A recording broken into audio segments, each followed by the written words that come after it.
અને કોઈને પૂછે કે ભાઈ મારે હરિહર કરવું છે, રાત રોકાવું છે, કોઈ ઘર કરું, એટલે જુવાનિયાઓએ બાપુની મસ્કરી કરી. એક રામલો કરીને ચુવાડીઓ કોળી શિકાર કરવાનો ધંધો કરે, એટલે જુવાનિયાઓને એમ કે બાપુને મોકલી દે રામલાને ઘરે, ભલે બાપુને રામલો બે હુંવાણ્યું કરે.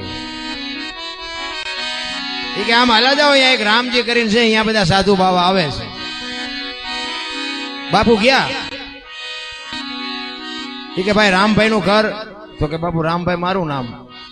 અને આ શિકાર કરતો હતો એટલે બંદૂક ટીંગાતી હતી, જાળું ટીંગાતી હતી, ગલોયલું ટીંગાતી હતી, એટલે એને ખબર પડી ગઈ બાપુ કે આ જુવાનીએ મને ઓળો ભરાયો.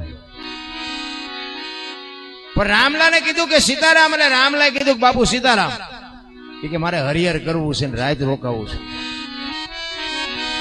રામલો ના પાડે છે કે બાપુ હું તમને રોટલાની વ્યવસ્થા કરાવી દઉં, પણ હું તો એક પારધી છું, પાપી માણસ છું, તમે સાધુ છો, મારા ઘરનો રોટલો તમને ન ખવડાવું.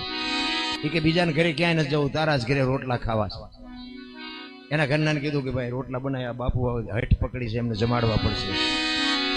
જમાડી અને હાંજ પડી વાળું પાણી કરી અને ફળિયામાં ખાટલા નાખીને બેઠા છે.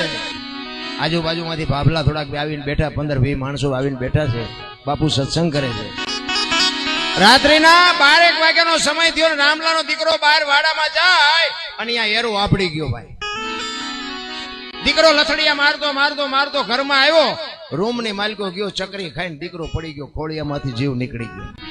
એ બહાર આવી અને રામલાને ઈશારો કર્યો. એ કે અહીં આવો. તો રામલો અંદર ગયો.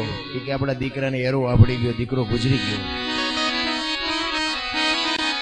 રામલો કે છે એ હવે જે થયું, જે બનવાનું હતું એ બની ગયું, એને ઢાંકીને મૂકી દે, રોતી નહીં, નકર તને મારી નાખીશ. આપણા ઘરે એક સાધુ આવ્યો છે, એ હવારે જે થાય વિધિ કરી નાખશું.